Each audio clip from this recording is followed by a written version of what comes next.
أعوذ بالله من الشيطان اللعين الرجيم بسم الله الرحمن الرحيم ولا حول ولا قوة إلا بالله العلي العظيم. Brothers and sisters, Assalamu alaikum wa rahmatullahi wa barakatuh.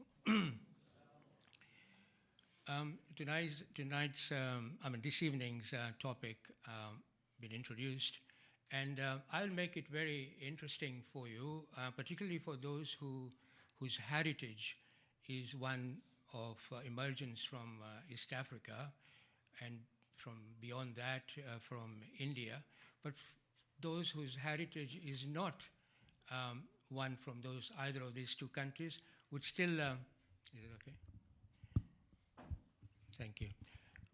Would still find it interesting because you would see how the community's evolution is taking place.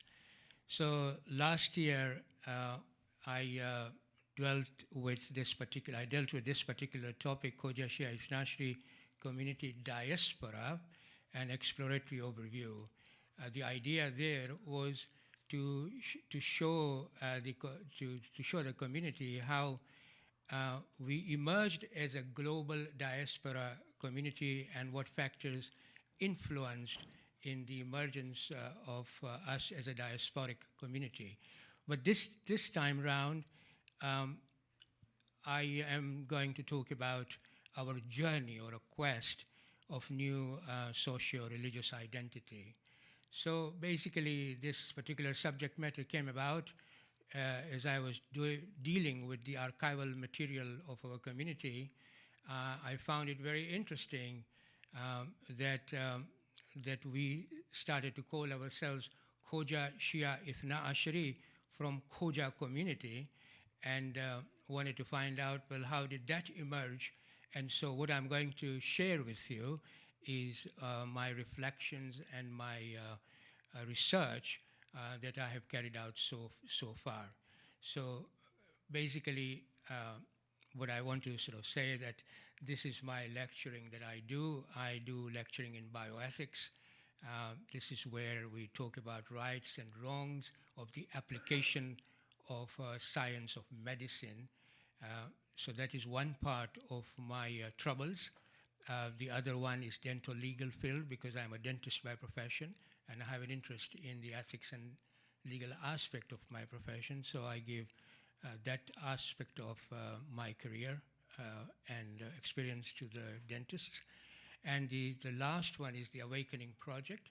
Now, that is a project that I started in 2011, where I wrote a seminal paper on the awakening of the spirit within the Khoja Shia Ishnashri community, basically looking at the future of the community and concentrating on three very important foundational institutions of Madrasa, Mimbar, and the family.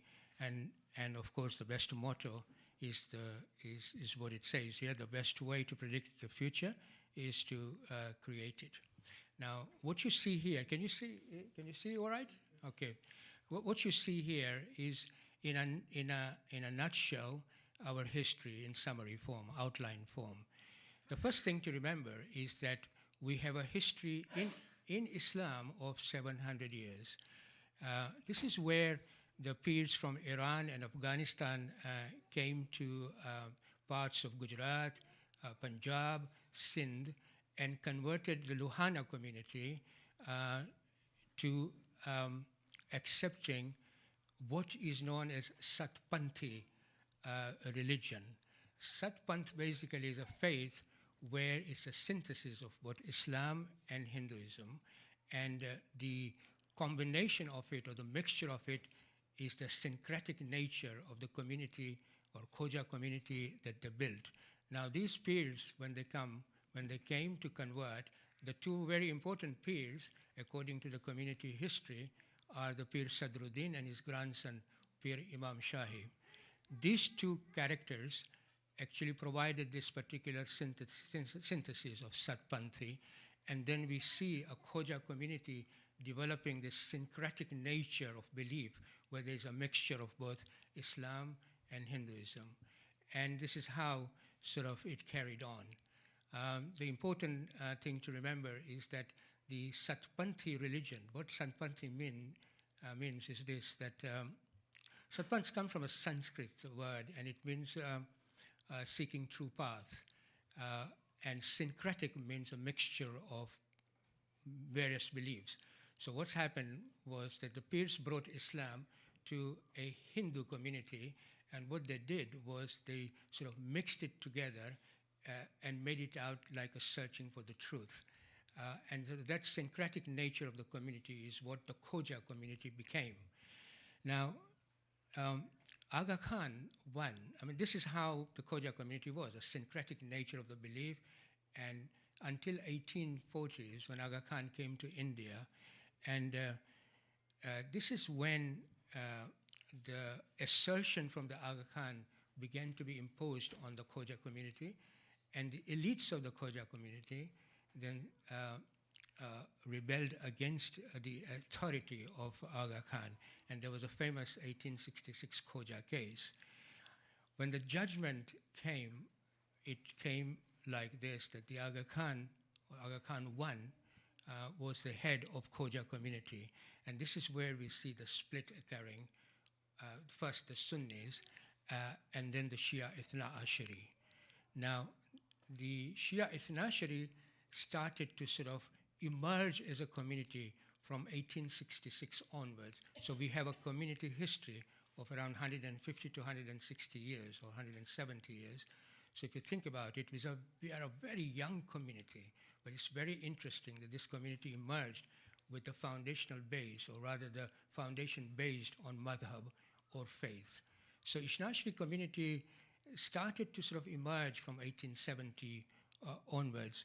And if you look at this particular slide, you will see that in 1899, Khoja Shia Ishnashri Mumbai Jamaat was formed. So we could see the institutionalization of the Khoja Ishnashri community in around 1899. But what interested me was that in 1877,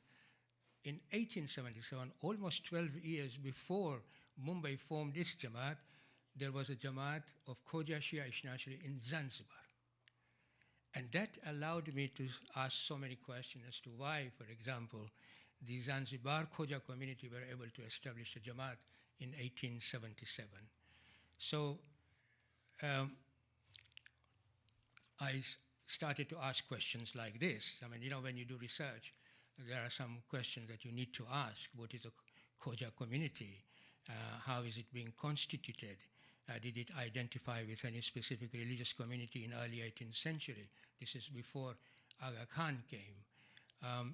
Why was the authority of Aga Khan when challenged in 1866 court case?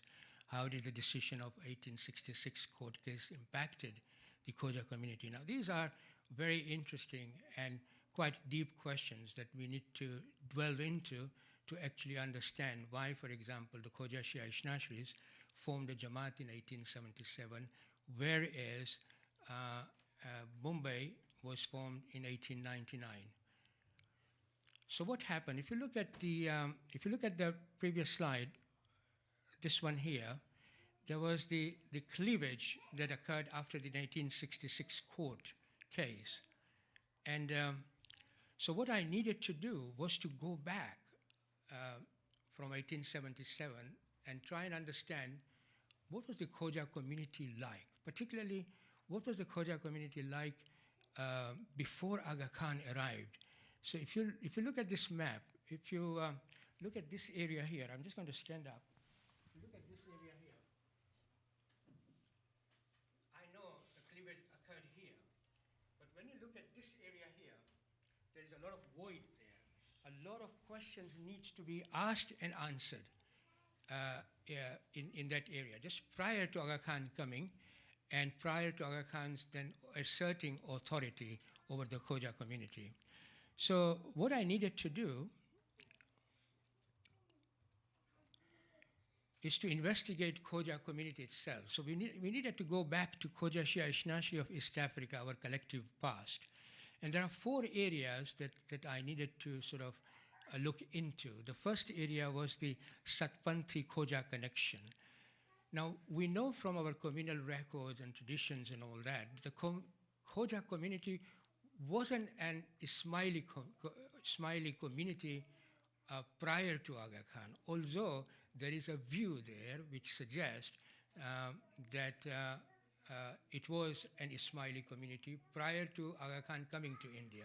So whatever the Khoja community was, it was regarded as an Ismaili community. However, there is also another point of view where they say that it wasn't an Ismaili community, it was a Satpanthi syncretic mix. In other words, there was both Islam and Hindu mixture together prior to Aga Khan coming. So the question obviously arises that had Aga Khan not come, how would Khoja community would have developed? That's an interesting aspect to it. But I looked at the Satpanthi Khoja connection. We know that when Pir Sadruddin came, he converted the Lohana community, gave a title of Khwaja, and then it changed to the specific Khoja. We also know from the communal records that there is a diverse set of beliefs and practices existing within the Khoja community. Now, mark my words, I'm using Khoja community, not Khoja Shia Ithnashri, that emerged later on. Then, of course, the Satpanth tradition is interpreted differently. Some of them say that there was a major aspect of Islam within the Satpanthi tradition, and some say that there is a lot of Hindu traditions within the Satpanthi tradition as a major aspect to it. So now, obviously, there is a differences of opinion within the academic circle there. The other thing I looked at is what was the scholars' consensus on the Khoja community prior to, say, Aga Khan coming. And the consensus was that as a community, we were essentially a mercantile community, business community, well-structured and autonomous, even before Aga Khan came. We collectively organized ourselves in the Jamaat Khana. Jamaat Khana is a prayer hall, basically, and it is known then as a Jamaat Khana, but that's what it means. We appointed our own leaders, and that's the reason why the Khoja case came about, because the elite of the Khoja community did fight against the authority of the Aga Khan. And then we had a system in place to arbitrate on marriage, divorce, and we collected contributions as well. So you could see that the Khoja community for a long period of time had this structure in place. And then, of course, the Khoja case of 1866 came about. There are two views to that when Aga Khan came in 1840s, he started to assert his authority that I am the Imam of the Khoja community. So there was that one view that assertion of the authority is correct. However, there was another view that Aga Khan's authority wasn't accepted by the Khoja community. And therefore, the elite then fought against, or rather, claimed this fact that he wasn't the head of the Khoja community, and the case went to the court in 1866, and Judge Arnold then defined the Khoja community. And this was a constructive type of a definition of a Khoja community. He defined the Khoja community as a conversion from a Hindu Luhana sect or caste whose head or whose faith was Nizari Ismaili and whose head is Aga Khan I. Now, this was defined by a British court in 1866. That particular knowledge then was thrown upon or thrust upon the Khoja community. This is your sociology now. This is how we are defining you. And then the academic circle accepted that as a definition, and we have lived with that definition ever since. And of course, it's now being challenged. That definition is a constructed definition from a colonial court. And this judge particularly read only the Oriental history to come to this particular notion of definition of the Khoja community. And therefore now the academic circle is looking into the Satpanthi tradition, which then allows us to look into our community way back up to 700 years. That how did we arrive at the notions of Islam? What sort of notion of Islam did we have as a Khoja community? So this is as soon as the 1866 judgment came, the Sunnis split from the Khoja community because there was the fiqh that was at the time or currently going, was practiced in the Khoja community was Shafi fiqh. And the Sunnis, Maulanas, used to bury the dead and all that sort of thing. So the Sunni split because they said the Khoja community was a Sunni community. We also have now beginning to have that understanding that, well, where was the Shia Ithnashari during that time? So we need to do a lot of research on that, and we have got a lot of community archives, which are now we're looking into it to see whether there was this Shia Ithnashari conception going on at the same time. Certainly there was some sort of conception going on, but then Sunni split. But at the same time, some of the Khoja members went to Iraq, Najaf, and Karbala and met up with Ayatollah Zainul Abidin Mazandarani. And when he understood the plight of the community there, the Khoja community, he sent Mullah Qadir Hussain Karbala'i to Bombay or Mumbai, and he started to give the Ithnashari tenets in the right way. And we could see the emergence of the Khoja Shia Ithnashari community under Aga Khan I first, and then by 1899, the split was almost complete when we formed our own Jamaat. But before that, in 1877, Zanzibar had its own Jamaat and then its own Masjid and Imambara. And my sort of research is on this 1877, or rather 1866 to 1966, or 1860 to 1960, a period of about 100 years. So when I wanted to do the research, these are the things that I needed to look at. I had to review the diplomats' notes, the historiographers' notes on Indians in East Africa. Very interestingly, when we look at the notes, by 1840, there were 1,200 Indians in the East African coast. They were living there. In 1820, there was a small number of Khoja Indians who were living in Zanzibar in 1820. Then I also had to look at the division of religion or caste among the Indian settlers in Zanzibar. The trade directory, which was produced in 1960 by the Khoja Shia Ithnashari community, is very interesting to read because some of those oral traditions and oral understanding comes from that particular directory. I also looked at the Shia world in 14th, 15th century because it then gives us a contextualization of how we place the Khoja community's development. And then my visit to Zanzibar to interview people and look at the archives, Jamaat Khana in Imambara.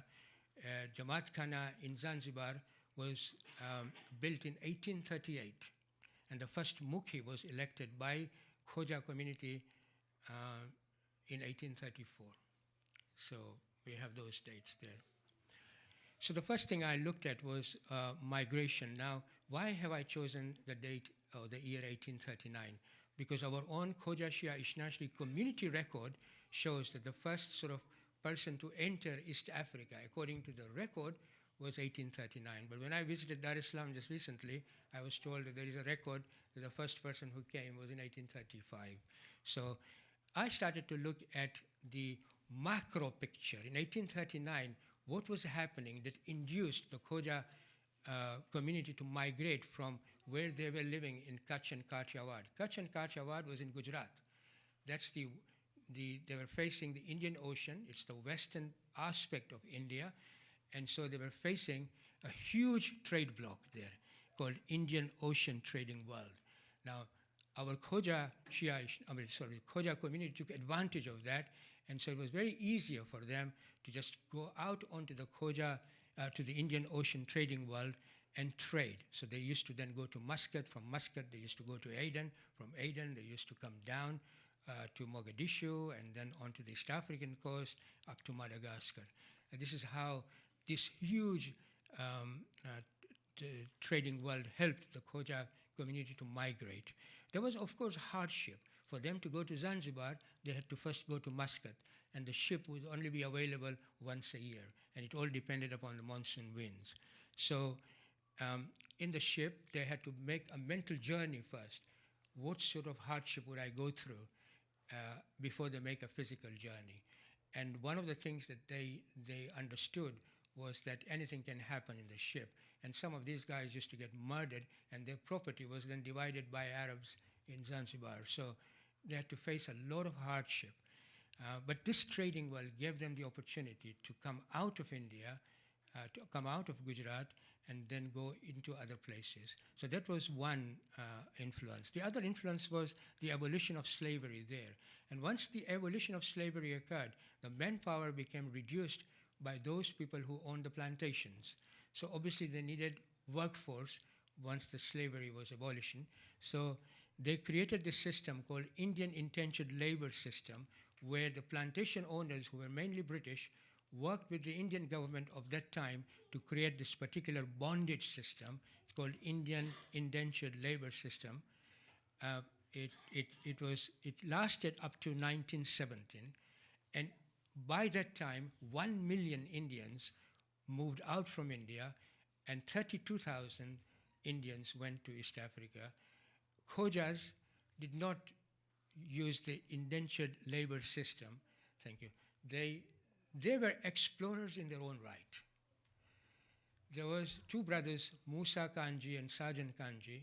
They established themselves in 1820. In 1820, in the western part of Tanganyika or Tanzania.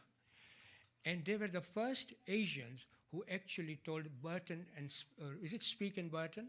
The ones who explored, Speke and Burton, that this was the source of Nile. This is from the community history. So these were the first Asian who actually saw the origin of the Nile. Africans were, of course, there who saw it. And the first Europeans were, of course, Burton and Speke. Now, we only understand Burton and Speke to be the people who saw the origin of the Nile. But according to our community record, we have this Musa Kanji and Sajan Kanji who actually saw and actually talked to Burton and Speke. But it's not in the record. It's not in the record because the history is created from a different lens. We need to create a history of our own community from our own lenses. That's why I'm giving you this particular lecture. So we were entrepreneurs, but we were explorers also in our own right. But what happened in 1820s, there was a huge famine in Kutch. And as a result of that, a lot of Kutchis came out from Kutch, and you'd find that these Kutchis actually went to Africa, not only in Africa, but they went as far as Japan and Burma. They were shrewd business people. And when I went as Secretary General in 1996 and visited Kutch, there were only 750 Khoja Shia Ishnasheris. And I asked myself, well, where are the other Kutchis? And they were all globalized, powerful business people, Kutchis. So this is the migration aspect of it I'm just sharing. So what happens is when I started to gather this data, then I sort of divided into the three sections, which I will very quickly go through, create some understanding, and then conclude the matter, hopefully. What's the time, by the way? Do I have to go faster than, 10 past. We've got about 20 minutes? Right, inshallah. So the contour of presentation would be that I would look at migration and new to land. I would look at the shifting pattern of interactions, and then the process of socio-economic and religious change for Khoja Shia Ishnasheris. Now remember, I'm looking at particularly Zanzibar. How many of you come from Zanzibar? How many of you? Do you know Zanzibarians were pivotal in globalizing our community in many sense. They actually were pivotal in making a Khoja Shia Ishnasheri community.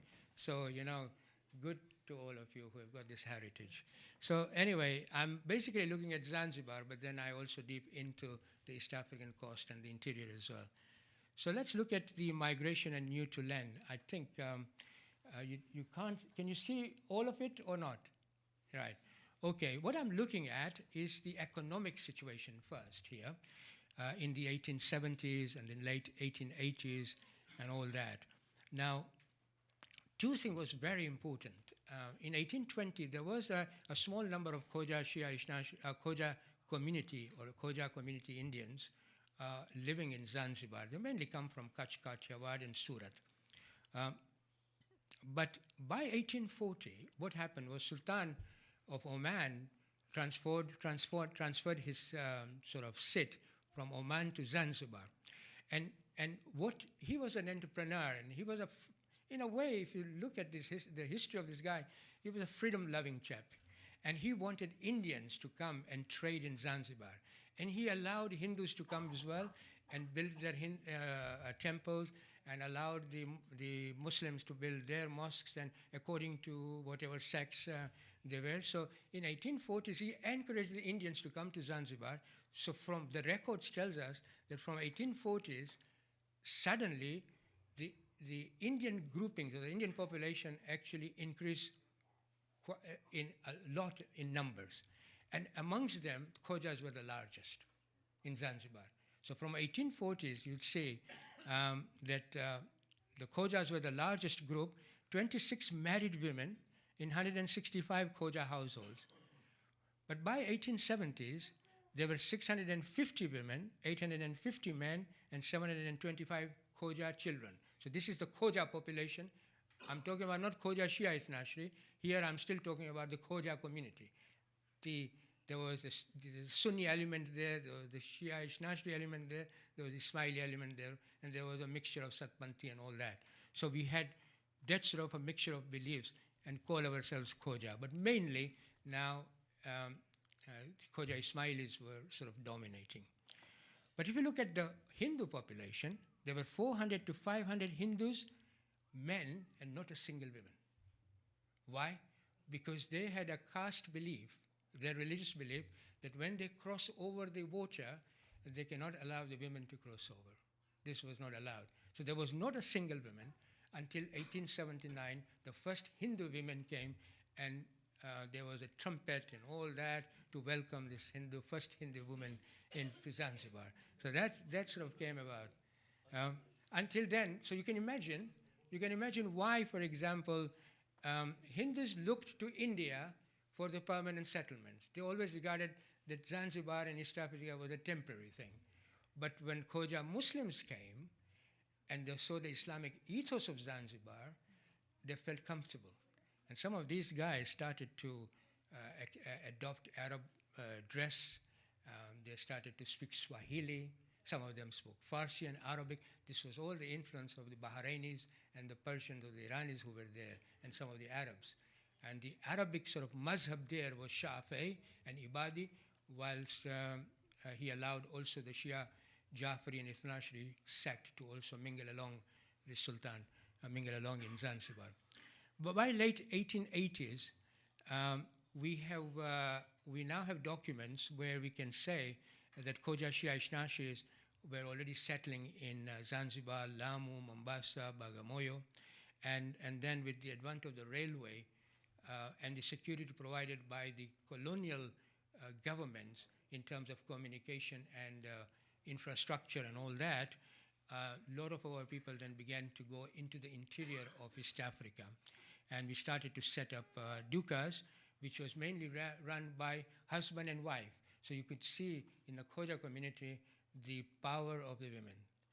That, our community actually prospered because of the equal contributions from our ladies or genders of the female gender of the Khoja community. And if you go to Zanzibar, you will see the main street is lined by dukas. And beyond that, you would see a market. So what used to happen, all the farmers used to go through that particular highway or way to the market to sell their goods. And once they have sold their goods, they receive all the money which were in their pocket. And so all the Gujarati Khojas, what they used to do is to create the duka system, and they used to then sell all the goods to these farmers who were full of money in their pockets. So this is how the middle section, or the middle part of, or the middle economic part, were sort of run by the Khojas. And of course, there was a lot of kinship between the Hindus and the Muslims, but within the Hindu, there was a caste system developing, and within the Muslim, there was a sect system developing. In other words, Sunni sect, Bohra sect, Khoja Shia Ithnashri sect, like that. So we see that particular establishment of communities based on the sects, and then of course crystallization of the communities then occur, because what happens was that the affiliation and then got increased by the social and religious practices which were sort of unique to that particular community. In particular, marriage, for example, a marriage was endogamy. Endogamy means that we would only marry within our own sort of sect or the caste system. So then what happens is that that system became very pronounced and also became a bit insular as well. But when you look at the shifting pattern of interaction, 1866, Khojas formed the majority of the Indian settlers. Jamaat Khana was built around 1838. Now, when you look at the Jamaat Khana and when you look at the community record, we find that in the Jamaat Khana in Zanzibar, there was a place for Salat. Salat means the actual namaz recitation. So those who believed in Salat and where they themselves regarded that their system or belief system was Ishya Ithna Ashari, that they would do and pray Salat 5 times a day. Well, there is another place in the Jamaat Khana where they used to carry out Bandagi. Bandagi is the Ismaili version of prayers. So in the Jamaat Khana in 1838, both the beliefs were going on at the same time. And this sort of system allowed us a cohesive nature of the Khoja community. They allowed these practices to occur in one sort of building. But when Aga Khan came in 1866 and the court case started to emerge and the implication, the consequences of that emerged, you then see the mukhis. The mukhis, by the way, is a notion that was existing in the Khoja community. This notion was given by Pir Sadruddin. When he appointed the leader, he called them Mukhi, and Kamriya was his helper. So this Mukhi and Kamriya system actually emerged from the Khoja community long time ago, and we just adapted even within our own Khoja Shia Ishnashri, and Khoja Ismaili also adapted it. So the Mukhi of Jamaat Khana was very karak. Karak, you know what karak means? Karak means he was very harsh, and he started to then stop this Salat business occurring in Jamaat Khana. And so in 1870s, there were Shia Ithna Asharis who used to pray in Jamaat Khana, then started to meet in the Faiz Madrasa in Zanzibar, and then they started to think in terms of, well, we have to have our own place of worship. And therefore, in 1877, they formed their own Jamaat, and in 1880, we find the first mosque and a mambara built by the Khoja Shia Ithna Asharis. Now, obviously, you can see that the ethos in Gujarat was different. In Gujarat, there was a sizable Ismaili community or Ismaili Khoja community. When we started to part or started to emerge, there was a lot of not injustice, but some sort of oppression from the majority to the minority who wanted to emerge out of the major Khoja community. And we see a contribution of Khoja Shia Ishnashis in terms of blood, sweat, materials, and morals, and all that sort of thing, so that we could retain our faith. So that was occurring in Gujarat. But when you look at Zanzibar, in Zanzibar, as I said, in 1838, the Jamaat Khana was there. You know, up till 1860s and 70s, the community was cohesive. But then there was an Islamic ethos in Zanzibar. There was Bahrainis there. There was Irani Persian influence there. There was Arab. The ethos was Islamic. And then the Bahraini Shiraz were also able to provide assistance in understanding of Aqaid. So you could see that we were well placed to actually form our Jamaat much more earlier than we were able to form in Mumbai. So that was one of the reason that I think we were able to sort of form the Jamaat fairly quickly. So I just want to now look at very quickly the process of social and religious change for Khoja Shia Ishnashis in East Africa from 1877 to 1960. If you look at the secession from main Khoja community, I just want to sort of, I've reflected already some of these things, but I just want to look at one of the things there, the usage of terms Ismaili and Ishna Ashri. Now this is very interesting. When the Khoja Shia Ishnashis parted from the main Khoja community, they called themselves Ishna Ashri.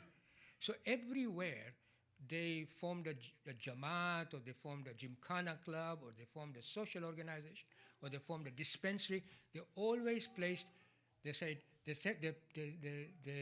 introduced themselves as Shia Ithna Ashari, Khoja Shia Ithna Ashari. Whereas other Shias, Iraqis and Iranis who were there, or Bahrainis, they called themselves Bahraini Shia, Iraqi Shia, but Khojas adopted the title Ishna Ashari. Why? Because they wanted to distinguish themselves from the Ismaili. So there was a Khoja Shia Ismaili, and then the Khoja Shia Ithna Ashari. They don't just stop at Khoja Shia. They said, no, we are Ithna Ashari, believers in 12 Imams. So everywhere you go in East Africa, we did not have a Muslim word after Ithna Ashari. It was always Khoja Shia Ithna Ashari, Dar Islam Jamaat. Khoja Shia Ithna Ashari, Mombasa Jamaat. It was not Khoja Shia Ithna Ashari, Muslim. Muslim word came afterwards. We distinguished ourselves that we were believers of the 12ers. So we called ourselves Shia Ithna Ashari. If you look at the flag, which we created in 1960, you would see the 12 stars resembling the 12 Imams. I talked about it last year. Okay? So this is interesting. If you look at the other column, stresses and strains and impact of ulama from Iraq and India, a couple of things to note there. One interesting thing is that as soon as we formed the Jamaat in 1877, within a very relatively short period of time, 5-7 years, we had two Jamaats, Quwwat and Hujjat. So even within the Khoja Shia Ishnashis, we had split. We had Mahfil Ali and Hujjat, you see. So we have a history. It's not that that is our history. We had two Jamaats in Mombasa. But what happens that historically, when we do come together, and inshallah we pray that Mahfil Ali and all come together again. But in Zanzibar, the two sort of remain separate for some time. But anyway, that is something that happened. So that was one element that needs to be looked at. The other element that we need to look at is that the work of Haji Ghulam Ali Haji Naji, Ghulam Ali Haji, was very important because he produced a lot of religious books in Gujarati, which we were using in our formative period. But then Ayatollah Zainul Mazandarani sent another Mubalig, Sayyid Abdul Hussain Ma'arashi, to Zanzibar, and then he sort of dictated, or rather he then taught the Ishnashri tenets in the Zanzibar community. But then we also received a lot of ulamas from Madrasul Wa'izin of India. Now I'm studying at the moment the impact of these ulamas in how we created and come to know ourselves as Khoja Shia Ishnashri. This is a very interesting aspect of study. And finally, the impact of the external pressure. You could see that in Zanzibar and East Africa generally, we had the presence of various Indian groups. Hindus were jatis or caste, and Muslims were known as sect. The colonials who were ruling us prior to 1916, before independence, looked at the Asian community as a one community, whereas we were not one community. We were so many communities within the Asian diaspora, so to speak. And so when they made a policy on education or burial or anything, there was a tension within the community, Asian community, because it didn't satisfy the needs of the groupings within the Asian community. So we see this particular impacting the Khoja Shia Ishnashri community. The Muslims in East Africa were Swahili. Now Swahili is a civilization. It is a very interesting civilization, and it's a mixture of, foundationally it's a Bantu African foundationally, but then the Persian Arabic influence came into and created a Swahili civilization, which is a fantastic civilization. If you go to Zanzibar now, there is a plurality of conversation occurring in front of you. There's the Arab, the Persian, the European, the Indians, all of them living in Zanzibar, conversing in Swahili. It's a fantastic understanding that they have. So it's a Swahili civilizational which needs to be understood in its proper context. Majority of the Indians by 1960 were Muslim Shia, well, not by 1960, but at least by the end of the 19th century, majority of the Muslim was Shia Ismailis, Khoja Shia Isnashris, and Bohoras. And we see the rise of African nationalism and independence from 30s, 40s, 50s onwards, and that's started to impact the Khoja Shia Ishnashri community. So my interim concluding remarks is this, that the new environment of Zanzibar as well as the rest of East Africa presented challenges that called forth orientation for our very emerging nascent sort of Khoja Shia Ishnashris at a belief level, at a structural level, and the acculturation and transformation level. At a belief level, we see that Satpanthi Khoja connection is not evident now in the Khoja Shia Ishnasi communities of East Africa. There is no reverence to Pir Sadruddin, no reading of Ginans, which occurs in the Jamaat Khanas. We don't have that. There is absolutely no connection there. We completely moved ourselves to the Shia Ithna Ashri tenets, and we still retain some old and new terms like Dharm, Matam, Alam, Ishnashri, Majlis, Julus, Kushali Bankro. You know what Kushali Bankro is? In Zanzibar, they used to have the streets paved with wooden benches. They call it Bankro. And in the Prophet's celebration, everyone comes out in the street and they used to have their meals and sweets and presents, and we used to call it Kushali Bankro. The whole community celebrated that celebration. Hindus, Muslims, Christians, everyone. And that is a fantastic Kushali, called Kushali Bankro. Anyway, the terms Hussein Day and Imam Bara, these are the terms that are now seen at a belief level. At a structural level, we still borrowed and we still whatever we inherited structurally, like the organizational practices, the calling of the mukhis and the kamariyas, the electing of the officers, the appointing of the officers, all that from the Khoja community we retained. So you see that at a structural level. So we still had the gathering. Instead of Jamaat Khana, we had Imam Bara. We met regularly and appointed our own leaders, mukhis and kamariyas. We arbitrated on the disputes, and we did contribution, donation, patronage of communal work, and expand. So at a structural level, whatever we borrowed of that nature from the Khoja community, we retained. At a belief level, we completely transformed ourselves to Shia Ithna Ashri. At a acculturation and transformation level, economic, cultural, and political changes led us to institutionalize and centralize our efforts to preserve our own Ishnashri faith identity on a deeper plane and still retain that Khoja word or Khoja identity in an observable structural plane. So can you see that? At a structural plane, at an observable plane, we retain our identity as Khoja identity. But at a deeper level, we called ourselves Shia Ithna Ashari. So our values were Shia Ithna Ashris, not Khoja values, Shia Ithna Ashris. We function ourselves mainly based on that values, but at a superficial level, at observer level, we still identified ourselves as Khoja because identity for us was very important. So this served us to sustain compatibility between our religious belief and our socio-cultural aspect of our life. That is how we have survived for 166, 170 years without country, without army, without oil wells, without anything of that nature. We still survive, and we are still surviving. Inshallah, we will still go on surviving without land, without army, without oil wells. Okay. So by 1960, this was the scene, the acculturation and transformation in East Africa. We institutionalized ourselves and made it into a regional federation. And look at the business aspect of it. In Kenya, 83 different businesses in 5 towns. In Tanganyika, 606 different businesses in 42 towns. In Zanzibar and Pemba, 1,900 individuals, 166 different businesses. In Uganda, 147 different businesses, 13 towns. What was our population? 7,500 Khoja Shia Ishnasi in the whole of East Africa, but this was the amount of control of business that we had. So this was our acculturation as well as transformation. So obviously it wasn't like that. The circumstances changed soon after the independence. There was political turmoil.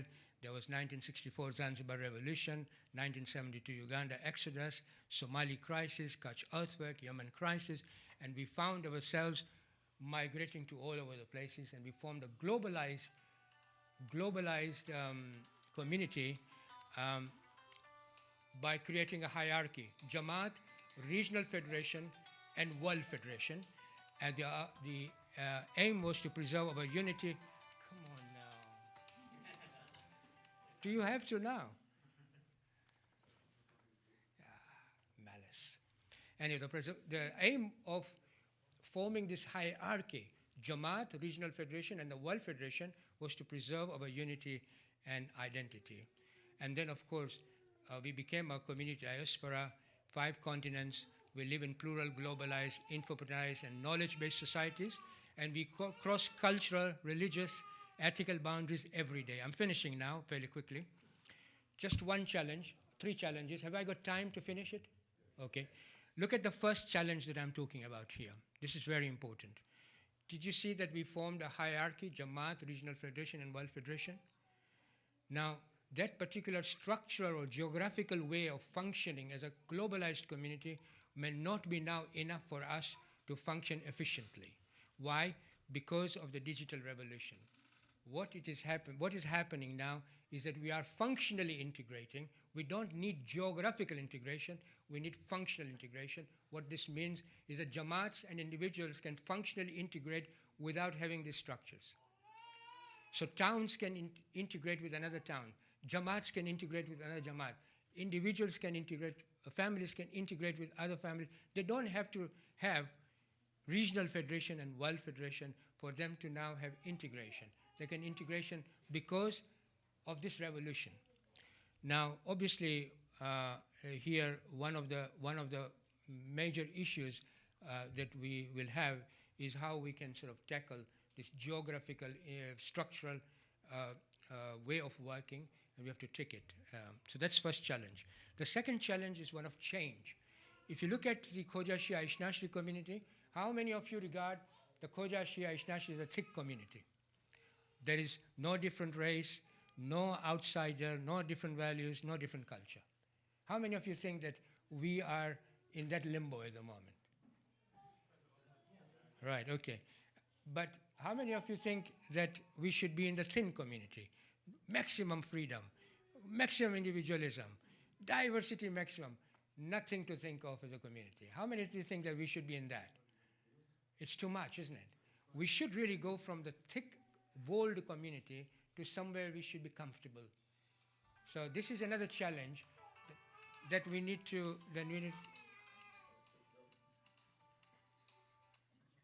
this is terrible. Right, okay. So that we need to work at that, and it is not beyond our wits not to work at that, by the way. We have got the wherewithals to do it. I can't go into it at the moment, it will be a different lecture.